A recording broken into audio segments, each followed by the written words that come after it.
Hello दोस्तों, आज की कहानी का नाम है ईमानदार किसान। यह एक मॉरल स्टोरी है। इस कहानी को आखिर तक जरूर देखिए, आपको काफी कुछ सीखने को मिलेगा। और आगे भी ऐसी वीडियो देखने के लिए इस चैनल को सब्सक्राइब करें। एक गांव में गोपाल नाम का एक किसान रहता था। परिवार में उसकी पत्नी और 2 बच्चे, यही उसका संसार था। गुजारा करने के लिए वह अपने छोटे से खेत में फसलें उगाता था और उन्हें बेचकर अपना और अपने परिवार के लिए 2 वक्त का खाना जुटा पाता था। कहने को उसके पास इतना धन नहीं था, लेकिन फिर भी वह काफी खुश था। एक दिन दोपहर को वह अपनी पत्नी के साथ खेत पर खड़े होकर कह रहा था, हे भगवान, अगर बारिश हो जाए तो इस बार सभी किसानों की फसलें अच्छी हो जाएं। उसकी पत्नी भी कहती है, हाँ, सही कहा आपने।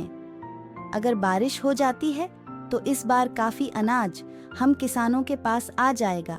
बारिश की आस में किसानों की उम्मीदें टूटने लगती हैं, लेकिन बारिश की एक भी बूंद जमीन पर नहीं गिरती।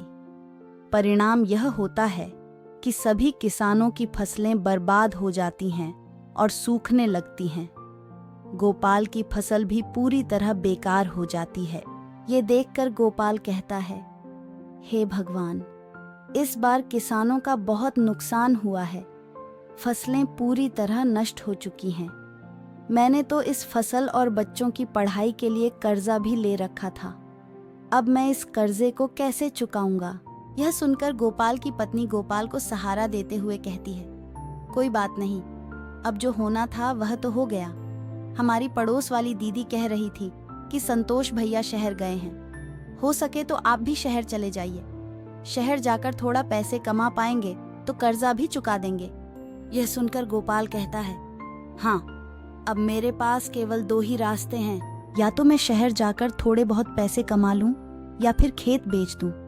लेकिन मैं खेत बेचना नहीं चाहता, क्योंकि हमारे पालन पोषण का यही एकमात्र सहारा है। बाद में गोपाल और उसकी पत्नी दोनों मिलकर गोपाल के शहर जाने को ही उचित समझते हैं। अगली सुबह गोपाल शहर जाने की तैयारी करता है। वह अपनी पत्नी से कहता है, सुनो, मैं खाली हाथ शहर जा रहा हूँ। कोशिश पूरी करूंगा कि कहीं अच्छा सा काम ढूंढ लूं और थोड़ा बहुत पैसा कमा लूं। जैसे ही कुछ पैसे हो जाएंगे मैं तुम्हें खर्चे के लिए भिजवा दूंगा। आप मेरी और बच्चों की चिंता मत कीजिए, हमारा खर्चा ही कितना है, और फिर बाद में कुछ दिनों के लिए मैं मायके भी रह आऊंगी। आप अपना ध्यान रखिए और शहर जाकर पैसे कमाइए। गोपाल के जाते वक्त गोपाल की पत्नी उसे कुछ पैसे देती है। यह देखकर गोपाल कहता है, ये पैसे कहाँ से आए? गोपाल की पत्नी कहती है, मैंने थोड़ा थोड़ा करके यह पैसे जमा किए थे अपने बुरे वक्त के लिए।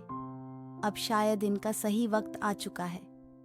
यह लीजिए, रखिए। गोपाल थैला उठाता है, इसी में उन पैसों को रख लेता है और शहर के लिए रवाना हो जाता है। शहर पहुंचकर वह काम ढूंढना शुरू करता है, लेकिन पूरा दोपहर काम की तलाश करते करते वह थक जाता है, लेकिन काम नहीं मिलता है। उसके बाद वह एक बगीचे में जाकर पेड़ की छांव में बैठ जाता है।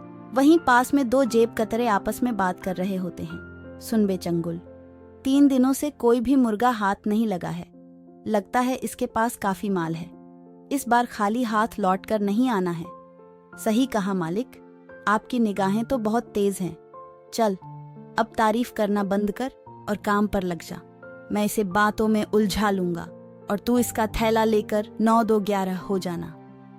उनमें से एक जेब कतरा गोपाल के पास जाकर उससे बात करने लगता है। अरे श्याम बाबू, कैसे हो? बड़े दिनों बाद दिखाई दिए हो। अरे भाई, आप कौन? मैं तो आपको जानता भी नहीं हूँ, और मेरा नाम श्याम बाबू नहीं, मेरा नाम तो गोपाल है। अरे हाँ, तभी मैं कहूँ कि मैं तुम्हारा नाम भूल रहा हूँ। अच्छा, और बताओ क्या हाल है?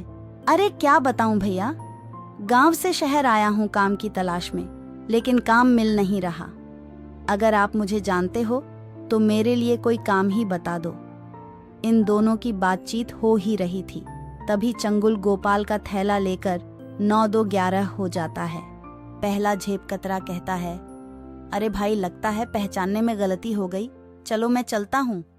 अजीब लोग हैं शहर के, पहले खुद ही जान पहचान का दिखावा करते हैं और बाद में खुद ही अनदेखा करने लगते हैं। इतने में गोपाल की नजर अपने थैले की ओर पड़ती है, लेकिन वहां पर थैला न देखकर वह काफी निराश हो जाता है और कहने लगता है, शहर के लोग तो बड़ा ही निर्दय हैं, गरीब के थैले को भी नहीं छोड़ते। वह भगवान से प्रार्थना करता है कि वही उसकी मदद करें। इतने में गोपाल के पीछे से एक दर्द भरी आवाज आती है, बचाओ बचाओ। गोपाल उस आवाज को सुनते हुए पीछे मुड़ता है और देखता है कि वहां एक घायल व्यक्ति जमीन पर नीचे पड़ा हुआ है। उसके आसपास से लोग गुजर रहे हैं, लेकिन कोई भी उसे सहारा नहीं दे रहा है। गोपाल तुरंत जाकर उस व्यक्ति को बैठाता है और उसकी घायल स्थिति को देखकर तुरंत हॉस्पिटल ले जाने का इंतजाम करता है।